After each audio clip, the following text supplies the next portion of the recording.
All right, you're looking at $4 million worth of new police cars waiting to hit the streets of Salt Lake City. These cars are supposed to be part of a solution to a cop car crisis in the city, where some officers drive cars that are over a decade old. But our Jeremy Harris found some in the department say these new cars aren't suitable for patrol. He joins us now live. And Jeremy, they say they need the cars, but some police officers are saying not these cars. Yeah, maybe not these ones, Mark. You know, so the patrol officers here in Salt Lake tell me they need SUVs, much like this one, to handle the terrain and the weather here in Utah, not to mention all the gear that they carry with them. But some officers say the city leaders here disregarded their needs when buying new patrol cars.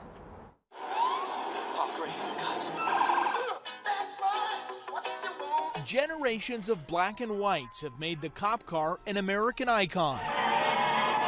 And this is the newest cop car to hit the streets of Salt Lake City, the Ford Responder sedan, with everything you'd expect: a light bar, a radio, a spot to put prisoners. Plus, it's a hybrid. You might think Salt Lake cops are thrilled to be getting new rides, but some officers called this car a liability, not designed for police work, and a danger to anyone who may need a police response. Why is the city spending $4 million on patrol cars that your officer said were not suitable? Well, I don't think all of these vehicles are going to be used in patrol, and so I think some of them are. They might be. Patrick Leary is Mayor Jackie Biskupski's chief of staff. I do hope people give these vehicles a chance for the city as a whole.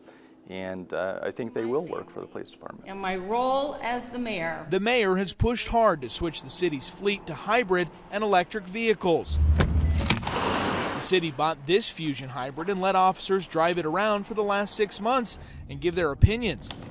I requested that feedback from the city and, well, buckle in. This is not a suitable patrol vehicle, one officer wrote, adding the car was so small that putting a prisoner in it bordered on cruel and unusual punishment. Another officer: it makes no sense not to have an all-wheel drive vehicle. And another said, it's very cramped. Prisoner injuries are almost guaranteed. Had no space for patrol tools. And this one: a police administrator says the Fusion won't perform in Utah's snow.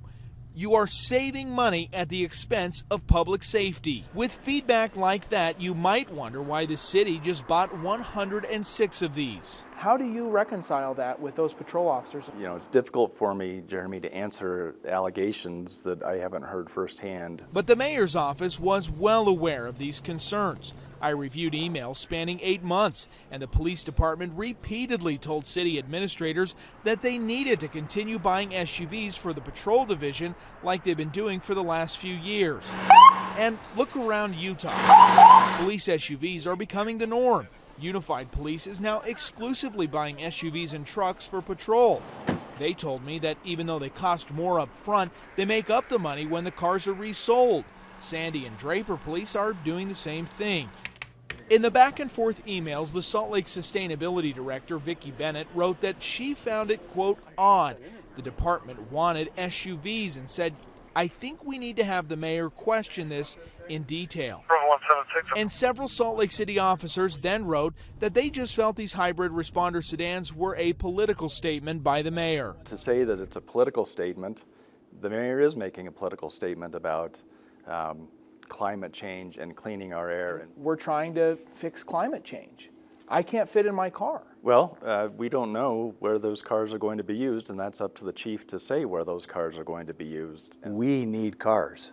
We need cars. We've needed cars for decades. Chief Mike Brown answers to both his officers and to City Hall, a tough spot to be in with this issue. Our cars are literally falling apart. The chief says he's just glad to be getting new cars at all. Dozens of patrol officers are assigned cars that are over a decade old and some pushing 200,000 miles. We're dumping $3,000 to $5,000 of repairs yearly into these cars that are worth $500 in scrap. I talked to patrol officers, though, who said they would rather keep their old cars than take a new Fusion responder. That vehicle doesn't have to be throughout the department, and different assignments that don't need that vehicle. Chief says some of these will replace old detective cars that don't face the rigors of patrol, but that doesn't help the problem of old cars responding to emergencies. And that's something the new mayor and the city hall will have to address in the coming months. I really think the right side of history is to start looking at these hybrid models.